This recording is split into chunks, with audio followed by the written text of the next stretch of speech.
ঢাকা ১৭ আসনের উপনির্বাচনে স্বতন্ত্র প্রার্থী হিরো আলমের ওপর হামলার ঘটনায় এবার বিবৃতি দিল আন্তর্জাতিক মানবাধিকার সংস্থা অ্যামনেস্টি ইন্টারন্যাশনাল। এক মহিলা কইতেছে 4 মিনিটে আমি 50টা দিছি। কিভাবে দিছে?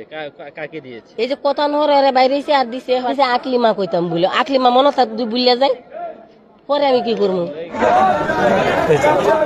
বলছে আবার যাওয়ার জন্য। আপনি কি আসলে না আপনি কি ভোট হয়েছে? তো ভোট হয় নাই। আসসালামু আলাইকুম সুপ্রিয় দর্শক বন্ধুরা, অবশেষে ঢাকা ১৭ আসন সংসদ নির্বাচনে ভোট চুরি করে ফেঁসে গিয়েছে এম এ আরাফাত।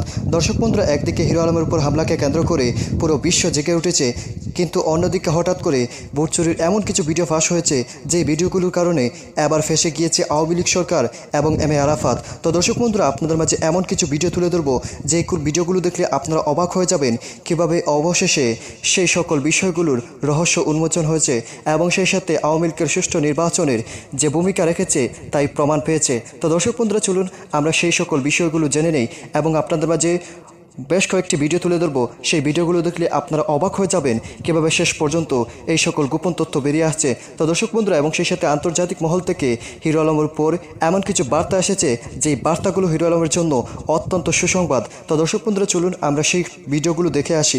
এক মহিলা কইতেছে 4 মিনিটে আমি 50টা দিছি। কিভাবে দিছে? কাকে দিয়েছে? এই যে কথা নহরে বাইরে এসে আর দিছে হটাইছে একজন রে এলাকে ওন আমার কো আকলিমা। আমার নাম হইছে ফাতিমা খাতুন। ওন আমারে দিছে আকলিমা কইতাম বলে। আকলিমা মনে থাক দুই বুলিয়া যায়। পরে আমি কি করব? পরে আমি কি করব কইন তো? আপনার নাম কি? হ্যাঁ, আপনার নাম কি? আমার নাম ফাতিমা খাতুন। আপনারা বলে দিছি কি আকলিমার কথা? হ্যাঁ, আর কথা বলা লাগবে না। আকলিমা কথা বলা লাগবে না। হ্যাঁ, আপনি কি? আপনি এখানে কেন? আমি তো ভোট দিয়ে আসছি। হ্যাঁ, ভোট দিয়ে। আমি ধরা গেলে কি করব? পুলিশে ধরলে না, আপনারা কি ফাটাইছে কেউ ভোটের জন্য? তাহলে আপনি এখানে কেন? আমি তো সুস্থ ভোট দিয়ে আসছি, আমি চলে যাচ্ছি। ভোট দিয়েছেন, তাহলে ভোট কেন্দ্রের মধ্যে আপনি কি করেন? আমি ভোট দিয়ে আসছি। কে বলছে? এই যে এক মহিলা দিছে আমার কাগজ। কি বলে? আপনি বুট দেন গান করছি আমি দরা খাইব না। এই দরা খাইবেন না, ওনার এটা জিগাইব না, আপনি যান। আরেক মহিলারা কইতেছে যাইতো, আরেক মহিলা কইতেছে আমি 4 মিনিটে 50টা দিছি, আমি আর কত দিব? কিভাবে দিয়েছে? 4 মিনিট এমনি দিছে বলে কথা নরে গিয়া গিয়ে। তো কেউ বাধা দেয়নি? না, বাধা দেয়া নাই বলে। ওই যে আমারে কই কালি আছে তো আবার দিল এই যে আকলিমা দিয়ে। তা আপনি আসছেন কেন?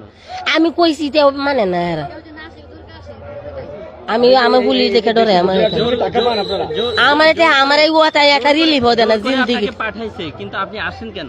আমি যাই আইতাম চাই না, আমার জোরে কো যাইতে। এটা কিন্তু অন্যায়, আপনি তো জানেন। আমি অন্যায় থেকে তো আমি ভিতরে গেলাম না। তাহলে আপনি কি টাকা দিয়েছেন? না, টাকা আমি খাইছি না, আমার জোরে ফাটাইছে, আমি তো এটা বুঝি না। জি, ভোটার হয়েছি। আপনার কি ভোটার বয়স হয়েছে? হ্যাঁ, ভোটার আইডি কার্ড আছে? ভোটার আইডি কার্ড ছবি আছে। হ্যাঁ, আচ্ছা, ঠিক আছে, লেট হয়ে যাচ্ছে। আপনি তো ভোটার না। আপনার নাম কি? ভোট দিতে আসছেন? সায়রা খাতুন। আপনার বয়স কত? 19 বয়স। এখানে তো বয়স দেখা আছে 97, 1997। আপনার জন্ম কি 1997-তে? তাহলে আপনি কেন পাঠাইছেন? আমার বাইরে একজন ভাইয়া পাঠাইছে। বাহিরে ভাইয়া পাঠিয়েছে? নাম কি ওনার? আমি নাম জানি না, আমার পাঠাইছে। আমি দাঁড়াইছিলাম, পরে আপনি ভোট দিয়ে আসেন। আপনি কোন জায়গার ভোটার? আমি বনানীর ভোটার। আপনি কি আগে দিয়েছেন? আপনি কি আসলে না, আইডি কার্ড আছে? আপনার কি ভোট হয়েছে? তো ভোট হয় নাই, তাহলে আপনি ভোট দিতে আসছেন কেন? আমাকে পাঠাইছে এক ভাইয়া। আচ্ছা, ভাইয়া কয়টা ভোট পাঠিয়েছে? দিয়েছেন? আপা কয়টা ভোট দিয়েছেন? আপনি টাকা না দিলে কেন এসেছেন? আপা এই পর্যন্ত আইনানুগভাবে অপরাধ, আপনি তো জানেন। জাল ভোট দেওয়া অপরাধ না? হ্যাঁ, আমি এটা তো কোনদিন আমাদের দেই নাই। দেশের সাথে আসলে যায় না। তাহলে আপনি কোন দলের পক্ষে আসছেন? কোন দলের পক্ষে ভোট দিতে বলেছে? কি মার্কায় ভোট দিয়েছেন আপা? আমি ভোট দেই নাই, দিতে পারি কি নাই। মার্কায় ভোট দিতে আসছিলেন? নৌকা মার্কা। নৌকা মার্কায়। আচ্ছা, কয়টা ভোট দিয়েছেন? এই পর্যন্ত ভোট দিয়েছেন কয়টা? না, প্রথম। আপনি ভোটারই হননি? না। আচ্ছা, বাইরে থেকে যে বলেছে তার নাম জানেন? না, আমি নাম জানি না। তুমি তো ভোটার না, তাহলে তুমি কিভাবে আসছো? তোমার বয়স কত? আমরা 14। তাহলে 14 হলে তুমি কিভাবে আসছো ভোট দিতে? আর আঙ্কেল আমাকে একটা দিচ্ছে, আঙ্কেল বল কি যা ভোট দাও, আমি কই ইয়া ভিতরে যাও। তো আমি ভিতরে আসছি, বলে মানুষ বলতেছে আমি আঙ্কেল এটাতে কি করবো? তো সবাই বলতেছে যে এটা ভোট দেওয়ার জন্য। তো আমি আসছি। এখান থেকে কেন ওরা ঢুকতে দিল? হ্যাঁ এইটাই তো। এখান থেকে কেন ঢুকতে ওরা নিয়ে এখান থেকে কেন ঢুকতে দিল সেটা জিজ্ঞেস করা। এখান থেকে কেন ঢুকতে দিল? এখানে তো ইয়ে আছে, প্রশাসন আছে। এখান থেকে আমাদের বাইরে থেকে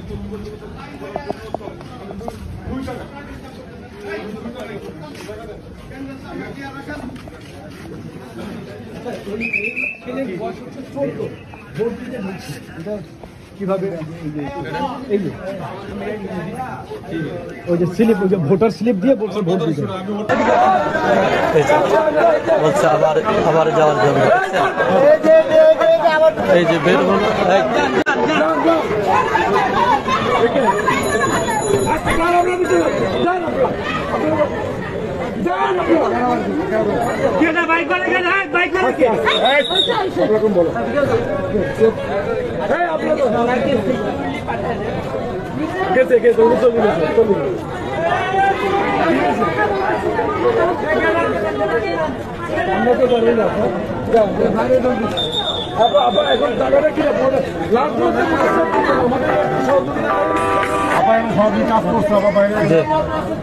আমাদের দীপ্তি টিভির বাইরে আসছেন, আমরা দীপ্তি টিভির বাইরে দেখলাম।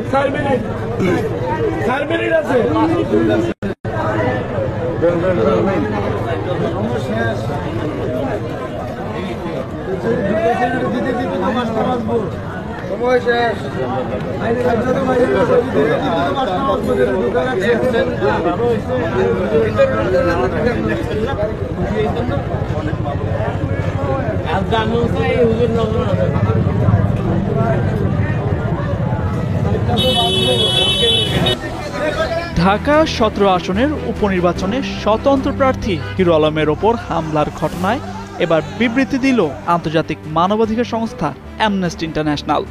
এক টুইটে তীব্র নিন্দা জানায় লন্ডন ভিত্তিক মানবাধিকার সংস্থাটি।